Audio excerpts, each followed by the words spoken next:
저는 정말 BYD를 옹호하고 싶은 생각은 1도 없습니다. 하지만 제발 가까운 전시장 가서 딱 한 번만, 딱 1분만 한번 차량을 타보세요. 그러면 제가 왜 이런 얘기 하는지 아실 수 있을 겁니다. 그래야 우리가 더 저렴한 전기차, 더 성능 좋은 전기차, 이런 전기차들을 만날 수가 있는 겁니다.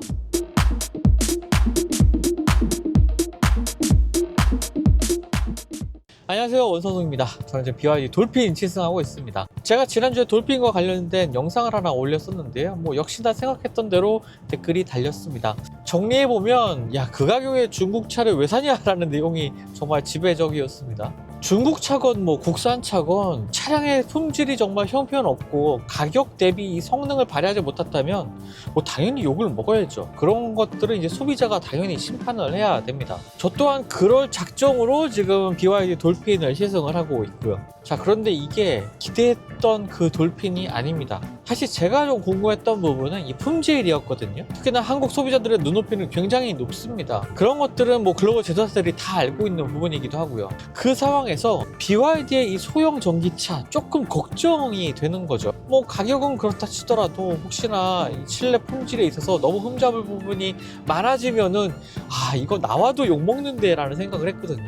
C라이언이나 아토3가 그래도 비교적 국내에서 선방했다고 하지만 그보다 더 낮은 클래스의 전기차가 국내 출시된다고 했을 때 이거 품질이 조금 안 좋으면 어쩌나 라는 걱정을 좀 하기도 했었습니다. 그런데 막상 직접 만나보니까 그렇지가 않은 거예요. 일단 실제 마주한 느낌은 이 사진으로 봤을 때와는 전혀 좀 달랐습니다. 사진으로 봤을 때는 이 전면부가 굉장히 좀 평면적인 모습이 강했었거든요. 하지만 실제로 실물을 만나보니까 조금 전면부도 나름의 입체감을 있는 구성인 것은 맞습니다. 요즘은 워낙 이 화려한 디자인들에 굉장히 입체감 있는 형태의 이러한 차량들이 정말 많이 나오잖아요. 그렇다 보니까 좀 상대적으로 밋밋하게 느껴질 수는 있겠지만 직접 마주해보면은 이 작은 크기의 다부진 인상을 받게 됩니다. 차량의 측면으로 보면 이 Z차를 뒤집어 놓은 듯한, 좌우로 뒤집어 놓은 듯한 이러한 날카로운 선이 보여지는데요. 자칫 조금 밋밋했던, 지루했던 이 전면부와는 달리 측면부는 굉장히 좀 역동적인 모습도 보여주고 있습니다. 타이어는 한국 타이어의 전기차 전용 아이온 타이어가 장착이 되고 있고요. 16인치 타이어입니다. 그리고 차량의 후면으로 나오면 리어램프가 이어진 형태로 이렇게 구성이 되어 있는데요. 그 중간에는 Build Your Dream이라는 BYD의 브랜드명을 길게 풀어서 써놓은 로고도 볼 수가 있고요. 적재 공간은 소형 캐치백의 그것과 크게 다르지 않습니다. 하지만 공간을 굉장히 잘 뽑았다는 생각이 드는데요. 그리고 아래쪽으로는 깊게 이 짐을 수납할 수 있는 공간도 마련이 되어 있습니다. 전기차이기 때문에 이 차량의 밑 하단까지도 아주 깊숙하게 쓸 수가 있는 거겠고요. 이곳에 이제 V2L 케이블이 또 준비가 되어 있었는데 실내에는 이 220V를 꽂을 수 있는 콘센트는 따로 없습니다. 하지만 이 바깥에 있는 충전구에 이 V2L 케이블을 장착을 해서 전열기구라든지 IT기기들을 이제 충전을 하거나 사용할 수가 있겠죠. 앞쪽에 프렁크 공간은 따로 없지만 앞쪽에도 제법 공간 여유가 많이 있습니다. 구성만 잘했다면 프렁크 공간을 만들 수 있을 정도로 이 트렁크 아래쪽 공간에 여유가 있더라고요. 자, 이제 실내로 눈을 돌려보면은 이 BYD는 해양 시리즈를 통해서 여러 가지 차량들을 내고 있죠. 국내 출시된 C라이언 7, 아토3 같은 차량들도 있는데 돌핀 역시 이 해양 시리즈에 맞게 곡선이 강조된 이 실내 공간 보여주고 있습니다. 송풍구의 디자인도 돌출된 형태로 되어 있고요. 차량의 곳곳에 이 곡선들이 사용된 부분들이 눈길을 끌고 있죠.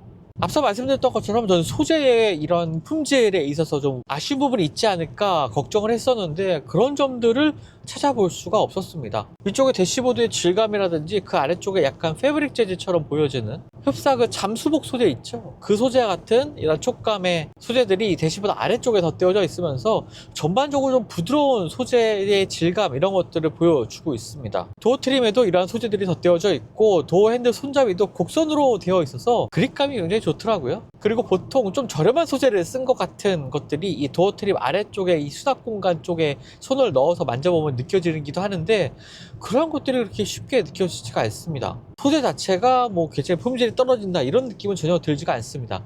그리고 결정적으로는 차 안에 딱 들어왔을 때 이 냄새 있잖아요. 보통 이 저급한 플라스틱을 사용했을 때의 그런 코를 찌르는 냄새라든지 코를 찌르는 냄새까지는 아니더라도 뭔가 이 불쾌한 냄새 이런 것들이 날 수도 있을 텐데 그런 것들이 전혀 없이 그냥 일반적인 국산차 타는 느낌이었습니다.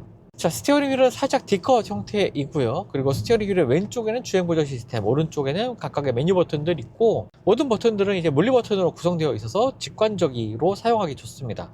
계기판은 좀 작은 크기이긴 하죠. 자, 계기판이나 인포테인먼트 시스템의 폰트나 사실 이 폰트 크기가 좀 작기 때문에 이 정보를 확인하는데 좀 아쉬움은 있습니다. 저처럼 이제 노안이 시작되는 나이의 분들이라면 살짝 눈살이 좀 찌푸리면서 이제 정보를 확인할 수밖에 없는 상황이기도 한데요. 폰트가 좀 작은 것을 빼고는 기본적으로 구성이라든지 이런 것들은 나쁘지 않습니다. 특히나 버티컬 형태로 이렇게 수직 형태로 움직이는 이 디스플레이도 인상적이죠. 인포테인먼트 시스템의 구성 자체도 사용성은 굉장히 좋은 편이고요. 특히나 입구에서는 보기 힘든 뭐 주행 보조 시스템이라든지 여러 가지 편의 기능들이 너무나도 잘 갖춰져 있는 차량입니다. 특히 요즘에는 뭐 요급의 전기차 가운데 이 정도로 큰 디스플레이를 볼 수 있는 차량은 또 찾기가 어렵죠. 인포테인먼트 시스템의 사용과 관련된 영상은 추가해서 요 위쪽에 링크에 남겨놓겠습니다. 시선을 좀 내려보면은 아래쪽에 수납 공간 있고요. 그리고 위아래로 돌리는 형태의 버튼들이 이렇게 나열되어 있는 것을 볼 수가 있습니다. 기어 변경 역시 위아래로 움직여서 조작하는 형태이고요. 굉장히 직관적인 형태로 잘 마감이 되어 있는 것 같습니다.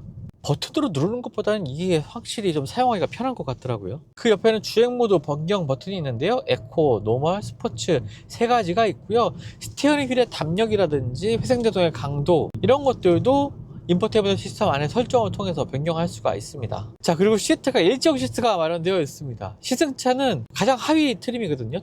국내에서는 두 가지 트림으로 출시가 됐죠. 일반 노멀 모델인 지금 시승하고 있는 모델, 그 다음에 액티브 트림, 돌핀 액티브 트림 두 가지가 있는데요. 기본 모델부터 이제 일체형 시트가 적용이 되고 있고, 뭐 허리라든지 어깨를 뭐 스포츠 시트처럼 막 지지해준다는 타입은 아니긴 하지만 정말 착장감이 좋습니다. 소재 또한 굉장히 부드럽고요. 가운데 부분이 약간 스위드 같은 재질이기 때문에 운전자가 앉았을 때 몸을 잘 지지해주거든요. 그래서 시트 포지션이 정말 좋고 또 장시간 운전해도 피로감을 느끼지 않을 만한 이런 편안함을 제공하는 것이 바로 이 시트의 장점이 되겠고요. 지금 시승하는 노멀 타입은 열선만 1열에 이제 열선만 적용이 되고 있고요. 액티브 트림 같은 경우에는 뒤쪽까지 열선이 적용됩니다. 액티브 트림 같은 경우는 뒤쪽에 열선, 그 다음에 1열과 2열에 통풍 시트까지도 적용이 됩니다. 자, 2열이 정말 넓습니다. 거기다가 이 위쪽으로 시선을 돌려보면은 파노라믹 루프까지 적용이 되고 있거든요. 와, 2천만 원대의 소형 전기차에 파노라믹 루프라는 게 좀 사치스러울 수도 있겠지만 이런 것들이 노멀 모델에서부터 이제 기본적으로 적용이 됩니다. 자, 2열 공간 정말 넓은데요. 무릎 앞쪽에도 뭐 주먹이 한 두세 개 정도 들어갈 정도의 무릎 공간 확보하고 있고, 발을 시트 아래쪽으로 깊숙하게 넣기는 좀 어렵긴 하지만 기본적으로 이 플로어 자체가 굉장히 평평하고 넓기 때문에 발을 앞뒤로 움직이는데도 전혀 뭐 지장이 없습니다. 평평한 바닥이라서 좌우로 이동할 때도 뭐 불편 없이 이동할 수가 있고요. 2열 시트 역시 뭐 각도가 조절되는 타입은 아니긴 합니다만 앉았을 때 몸이 굉장히 편안하고요. 거기다 허벅지 아래쪽까지도 충분히 지지할 수 있는 이 넓이를 가지고 있기 때문에 앉았을 때 편안하게 이 몸을 받쳐주는 이런 2열 시트도 장점이 되겠죠. 앞쪽에는 1열과 마찬가지로 C타입의 포트 하나, A타입의 포트 하나가 준비되어 있고요. 암레스트를 열어보면 두 개 컵홀더가 준비가 되어 있습니다. 키가 170인 저에게도 이 머리 공간도 여유가 있고 또 어깨 공간도 여유가 있었기 때문에 굉장히 편안하게 이동을 할 수가 있고요. 성인 4명이 충분히 앉아서 이동할 만한 공간이라는 생각이 듭니다. 2열에는 아이스픽스를 양쪽으로 결합할 수가 있기 때문에 유아용 시트도 체결하기 쉬울 것 같고요. 캐스퍼 일렉트릭처럼 완전하게 뭐 평탄화가 잘 되는 이 2열 시트는 아니긴 하지만 일단 차량 크기가 비교가 되지 않죠. 지금 휠베이스만 해도 2700, 그러니까 거의 뭐 아반떼와 비슷한 크기의 휠베이스를 확보를 하고 있고요. 일단 뭐 캐스퍼 일렉트릭과는 차량 세그먼트에서도 차이가 납니다. 당연히 돌핀이 한 등급 위이기 때문에 실내 공간 활용하는데도 훨씬 좋습니다. 사실 지난번 돌핀이 출시가 됐을 때 이 보도자료를 보면서 뭐 주행거리도 이 정도면 훌륭하고 차량의 실내 공간도 잘 뽑았는데 사실 주행성이 떨어지면 어떡하나 하는 우려를 하기도 했었거든요. BYD가 국내 출시했던 CLion 7이라든가 CL, 아터3 이런 차량들이 주행성에 있어서 그렇게 나쁘지는 않았습니다. 하지만 막내 모델인 만큼 그래도 뭔가 이 티나는 불편함이 있지 않을까 하고서 시승에 올라 이곳까지 파주까지 왔는데 이거 정말 의외네요. 주행성이 정말 좋습니다. 이 고속주행 시 안정감도 굉장히 좋은 편이고요. 차음이라든지 노면에서 올라오는 소음, 뭐 풍절음 이런 것들도 제법 소형차 치고 잘 이게 차단을 하고 있거든요. 이런 점들이 의외라는 겁니다. 지금 이렇게 속도를 높여서 주행하더라도 한 시속 90km까지는 정말 차고 넘치는 이 출력을 보여주고 있고요. 한 90에서 100을 넘어가기 시작하면은 뭐 전기차가 그렇기도 하겠지만 고속주행 시의 펀치력이 약간 둔감되는 느낌은 나긴 합니다. 하지만 여전히 여유롭다는 생각이 들고요. 단순히 민첩하기만 한 것은 아닙니다. 차량의 거동도 뭐 그렇게 흠잡을 데가 없어요. 물론 이것은 소형 전기 SUV임을 한 이 세그먼트의 차량임을 좀 감안했을 때 이 경쟁 모델들과 비교했을 때의 만족감이라는 겁니다. 스티어링 휠의 담력도 지금 스포츠 모드로 맞춰놓고 주행하고 있는 상태인데요. 굉장히 민첩한 스티어링 휠은 아니지만 차량을 조작하는데 전혀 답답함 이런 것들을 느낄 수가 없고 오히려 조금 경쟁 모델들보다 더 민첩한 움직임을 보여주고 있습니다. 한 시속 120km를 넘어가면은 이제 앞쪽 A필러 쪽에서 풍절음이 좀 크게 들리긴 하지만 이 차량들은 시내 주행이라든지 도심 주행이라든지 아니면 가족들과 소규모 인원들이 이동하기에 적합한 차량이기 때문에 이런 스포티한 주행 자체가 어울리는 차량은 아니죠. 하지만 맘먹고 달려도 운전자에게 그렇게 불안한 느낌을 전혀 주질 않습니다. 거기다 이 전기차 특유의 낮은 무게중심고를 활용한 주행을 굉장히 이 BYD 돌핀을 잘 살리고 있는 것 같아요. 이런 것들이 이 작은 세그먼트의 차량과 연결이 됐을 때 기존의 내연기관 차량들이 갖지 못한 이 낮은 무게중심고를 통해서 조금 더 적극적으로 스포티하게 달릴 수 있는 이런 여건을 좀 만들어주는 부분이 되는 거거든요. 거기다가 회생제동 같은 경우에도 지금 제가 회생제동의 강도를 가장 높여놓은 상태인데도 가속 페달에서 발을 딱 댔을 때 울컥거림이 심하지도 않습니다.